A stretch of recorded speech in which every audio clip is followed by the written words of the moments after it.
राधे राधे दोस्तों, कैसे हैं आप सब?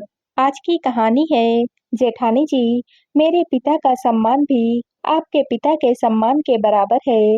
आज घर में एक छोटा-सा फंक्शन था। नेहा ने अभी 28 दिन पहले ही एक बेटी को जन्म दिया है। बस उसी का कुआं पूजन था। नेहा के पति समीर बिजनेस मीटिंग के कारण कहीं बाहर गए हुए थे। इस कारण से ज्यादा बड़ा प्रोग्राम नहीं किया गया था। बस कुछ खास-खास रिश्तेदार को ही बुलाया गया था। नेहा अपने कमरे में अपनी 28 दिन की बेटी माही को दूध पिला रही थी कि उसकी छोटी बहन आरती ने उसके कमरे में प्रवेश किया। उसे देखते ही नेहा बोली, "अरे आरती, इतनी जल्दी खाना खा भी लिया है तूने? अभी तो गई थी बाहर।" "नहीं दीदी, अभी बाहर और मेहमान खाना खा रहे हैं, इसीलिए मैं अंदर आ गई।" उसकी बात सुनकर नेहा थोड़ी हैरान होते हुए बोली, "अच्छा, फिर पापा कहाँ हैं?" "पापा बाहर बरामदे में बैठे हुए हैं।" "अकेले?" अचानक नेहा के इस संक्षिप्त सवाल से आरती झेंप सी गई, पर बोली कुछ भी नहीं। नेहा को समझते देर नहीं लगी कि पापा इन बड़े लोगों के बीच में खुद को अकेला महसूस कर रहे हैं, या फिर शायद उन्हें जानबूझकर अकेला महसूस कराया जा रहा है। समीर और नेहा की लव मैरिज थी। समीर एक अमीर घर का बेटा था, तो वहीं नेहा एक मध्यम वर्गीय परिवार की बेटी थी। शादी होकर जब वह ससुराल आई, तो ससुराल में सास तो नहीं थी, पर एक जेठानी थी, जो अपनी पूरी मनमानी करती रहती है। अपने आगे तो वो नेहा को कुछ भी नहीं समझती थी। कारण सिर्फ इतना सा था कि वो एक अमीर घराने की बेटी थी। समीर अपने बड़े भाई रजत के साथ ही पारिवारिक बिजनेस भी संभालता था। रजत जहाँ के शहर में रहकर बिजनेस संभालता था, वहीं समीर को अक्सर बिजनेस मीटिंग्स के लिए बाहर भी जाना पड़ता था। घर की बागडोर पूरी तरह से उसकी जेठानी सुप्रिया के हाथों में ही थी। नेहा के आने के बाद सुप्रिया अपने आप को किसी सास से कम नहीं समझती थी। खुद तो दिन भर आराम करती रहती है और नेहा पर हुक्म चलाती रहती थी। हालांकि घर में नौकर चाकर थे, पर सुप्रिया हमेशा नेहा पर टोका-टाकी करती रहती थी। नेहा अगर कभी समीर से कहती, तो समीर उसे ही समझा देता। "अरे भाभी ने कई सालों से घर खुद ही संभाल रखा है। उन्हें तुमसे बेहतर पता है कि घर को किस तरह से संभाला जाता है, इसलिए इतना ज़्यादा ध्यान मत दिया करो।" नेहा को भी समीर की बात सही लगती, इसीलिए वो चुप रह जाती। पर सुप्रिया की ये खासियत थी कि जब उसके मायके से कोई भी आता, तो उनकी मेहमान नवाजी में कोई भी कमी नहीं छोड़ती। लेकिन जब नेहा के परिवार से कोई आता, तो उन्हें अनदेखा ही करती, और ये बात नेहा को धीरे-धीरे अपने आप ही समझ में आ गई। खैर, उसने आरती से कहा, "जा, पापा को मेरे कमरे में बुला ला, कहना दीदी बुला रही हैं।" उसकी बात मानकर आरती बाहर से अपने पापा रविंद्र जी को अंदर बुला लाई। "क्या हुआ बेटा?" पापा ने चेहरे पर जबरदस्ती की मुस्कुराहट लाते हुए कहा। पर उनकी जबरदस्ती की मुस्कुराहट को देखकर नेहा को समझते देर नहीं लगी कि क्या हुआ होगा। जी तो चाह रहा था कि खुद ही उठकर रसोई में चले जाएं और पापा के लिए खाना लगा कर ले आएं, लेकिन 1.25 महीने से पहले रसोई में भी उसका प्रवेश वर्जित था, जबकि उसकी नॉर्मल डिलीवरी थी। नेहा अपने पापा से बोली, "पापा आप यहाँ कमरे में बैठ जाइए, मैं आपका खाना यहीं लगवा देती हूँ।" "अरे नहीं नहीं बेटा, क्यों परेशान हो रही है? जब सब लोग खा लेंगे, तब मैं और आरती भी खाना खा लेंगे। तू फिलहाल तो अभी मेरी नन्ही सी गुड़िया का ध्यान रख।" पापा नेहा को बहलाते हुए बोले, "मैं कौन सा खाना परोस रही हूँ पापा, मैं पिंकी को बोल देती हूँ।" कहकर नेहा ने घर में काम करने वाली पिंकी को आवाज लगाई। उसकी आवाज सुनकर पिंकी दौड़ी-दौड़ी उसके कमरे में आ गई। "क्या हुआ भाभी, कुछ चाहिए था?" "पिंकी, पापा और आरती का खाना यहाँ मेरे कमरे में ही लगा दे।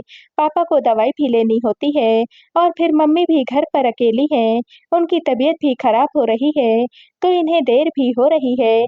"जी भाभी, अभी खाना लगवा देती हूँ।" कहकर पिंकी फटाफट से कमरे के बाहर निकल गई। नेहा ने आरती और पापा को वहीं पास रखी कुर्सी पर बैठा दिया, लेकिन 15-20 मिनट हो गए, पिंकी लौट कर ही नहीं आई। आखिर नेहा ने पिंकी को दोबारा से आवाज लगाई, लेकिन 5 मिनट से ऊपर हो गए, पिंकी कमरे में नहीं आई। आखिर नेहा उठकर कमरे के बाहर जाने लगी, तो पापा बोले, "अरे बेटा, क्यों परेशान हो रही है? वो किसी काम में बिजी होगी, कोई बात नहीं पापा, आप परेशान मत हो, मैं देख लूँगी। इतना कहकर नेहा बाहर आई। रिश्तेदारों के नाम पर सिर्फ सुप्रिया के परिवार वाले बैठे थे, जिनसे वो हँसी-ठिठोली कर रही थी, जबकि बाकी सारे रिश्तेदार शायद जा चुके थे, इसलिए कोई भी नज़र नहीं आया। इतने में पिंकी बाहर शरबत लेकर आई और उन लोगों को परोसने लगी। इतने में नेहा बोली, "पिंकी, पापा और आरती के लिए फटाफट से खाना लगा दो, उन्हें देर हो रही है।" अचानक से नेहा की आवाज़ सुनकर सबका ध्यान नेहा की तरफ गया, तो सुप्रिया बोली, "अरे नेहा, तुम बाहर क्यों निकल कर आ गई? पिंकी अभी खाना परोस तो रही थी।" उसकी बात सुनकर नेहा बोली, "भाभी पापा को देर हो रही है, उन्हें घर भी तो जाना है।" "अरे ऐसा कौन-सा बिज़नेस है तुम्हारे पापा का, जो वो नहीं जाएँगे तो उनका नुकसान हो जाएगा?" सुप्रिया की बड़ी बहन ने नेहा से ठिठोली करते हुए कहा। उसकी बात सुनकर वहाँ पर बैठे सब लोग हँस दिए, पर नेहा ने ना तो जवाब दिया और ना ही उनकी तरफ ध्यान दिया। उसने दोबारा से पिंकी को कहा, "पिंकी जल्दी से मेरे कमरे में खाना ले आओ।" और पलटकर अपने कमरे में आ गई। कुछ ही देर में पिंकी फटाफट से 2 थालियाँ लगा कर ले आई। पापा और आरती तो खाना खाने लगे, लेकिन नेहा का ध्यान थाली पर गया। उसमें पूड़ी दाल-चावल, गोभी की सूखी सब्जी और काजू कतली ही थे, जबकि आज घर में मटर पनीर, मिल्क केक, गुलाब जामुन भी बने थे।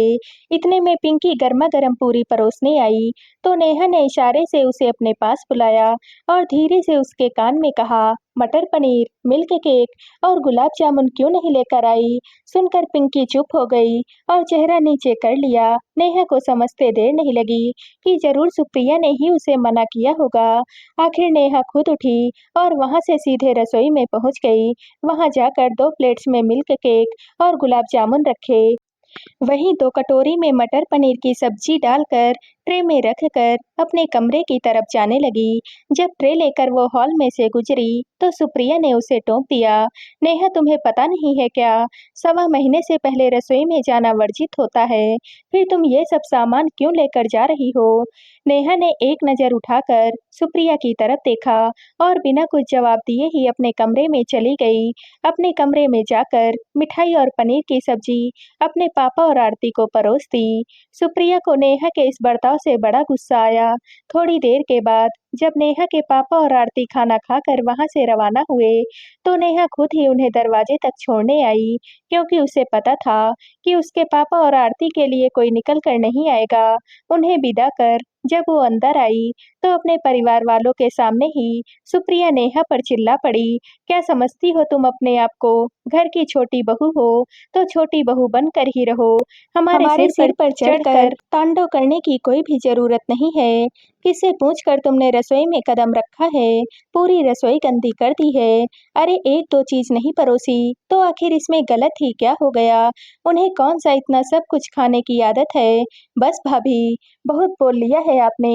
जैसे मैं इस घर की बहू हूँ, वैसे आप भी तो इस घर की बहू हैं। रिश्तेदार तो दोनों के एक समान हैं। जो सभी रिश्तेदारों को परोसा गया, वो मेरे पापा और मेरी बहन को क्यों नहीं परोसा गया? आखिर इतना ज़्यादा भेदभाव क्यों?" नेहा ने जब पलटकर सबके सामने जवाब दे दिया, तो सुप्रिया तिलमिला गई। आखिर अपने मायके वालों के सामने अपनी बेइज्जती होते हुए देखकर सुप्रिया बोली, "तुम अपने पापा की बराबरी मेरे परिवार वालों से कर रही हो।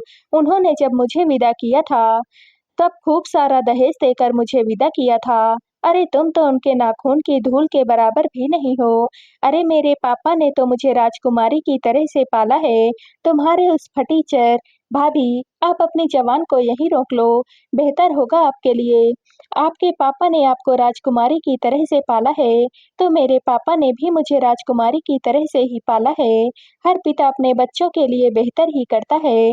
जिस तरह से आपके पापा का सम्मान है, उसी तरह से मेरे पापा का भी सम्मान है। अच्छा ज़्यादा ज़बान चलने लगी है तुम्हारी। अरे वो तो मेरा देवर तुमसे शादी करने की जिद कर चुका था, वरना तुम्हारे जैसी को तो मैं अपने घर में भी नहीं भटकने देती। बस करो सुप्रिया, जो जगह तुम्हारी इस घर में है, वही जगह इस घर में नेहा की भी है। बड़ी होकर तुम इस तरह की हरकत करोगी, ऐसी उम्मीद नहीं थी तुमसे।" अचानक से रजत ने अंदर आते हुए कहा। रजत को देखते ही सुप्रिया अचानक से चुप हो गई। फिर वह बात को संभालते हुए बोली, "अरे आप ऑफिस से कब आए? तभी आया था जब तुम ये सब तमाशा कर रही थी। अंदाजा भी है तुम्हें कि तुम्हारी ये हरकतें इस घर के दो टुकड़े कर देंगी। आप भी मुझे ही कह रहे हो। नेहा इतने लोगों के सामने मेरी बेइज्जती कर रही है, वो नहीं दिख रहा है आपको? सवा महीने से पहले रसोई में जाकर इसने रसोई गंदी कर दी है। क्या इतना भी बोलने का हक नहीं है मुझे? हक है, बिल्कुल बोलने का हक है तुम्हें, लेकिन जहाँ सही है वहाँ गलत बोलने का हक तो किसी को भी नहीं है। अगर तुम ही इसके पापा को सम्मान देती और सब कुछ संभालती, तो इसे उठकर रसोई में आने की ज़रूरत ही नहीं थी। आज तुम इसके पापा के साथ ऐसा कर रही हो। भगवान ना करे, कल को तुम्हारी स्थिति ऐसी हो कि तुम्हें इसकी मदद की ज़रूरत पड़े, तब ये तुम्हारे पापा के साथ ऐसा व्यवहार करे, तो फिर तुम्हें कैसा लगेगा? हैरानी तो इस बात की है कि तुम्हारे मायके वाले यहाँ खड़े हैं, लेकिन किसी ने भी इस बात का विरोध नहीं किया। सम्मान दोगी तो सम्मान मिलेगा, वरना आज जो कहानी इस घर में हुई है, वो रोज ही होती रहेगी। अभी भी वक्त है, संभल जाओ। इतना कहकर रजत अपने कमरे में चला गया और नेहा अपने कमरे में चली गई। सुप्रिया के मायके वाले भी धीरे-धीरे से वहां से निकल गए, पर सुप्रिया पर इसका कोई भी खास प्रभाव नहीं हुआ। सुप्रिया में बदलाव ना देखकर दोनों भाइयों ने समझदारी दिखाते हुए अपने आप ही अपने घर को दो हिस्सों में बांट दिया, ताकि घर युद्ध का मैदान ना बने और रिश्तों की गरिमा भी रह जाए। तो दोस्तों, आप सबको यह कहानी कैसी लगी? कमेंट करके ज़रूर बताइएगा और वीडियो को लाइक व शेयर कीजिएगा। दोस्तों, अगर आप इस चैनल पर नए हैं और अब तक आपने हमारे चैनल को सब्सक्राइब नहीं किया है, तो प्लीज़ और कहानियों से जुड़ने के लिए हमारे चैनल को सब्सक्राइब कर लीजिएगा। कल मिलते हैं एक और नई कहानी के साथ। आप सभी का बहुत-बहुत धन्यवाद।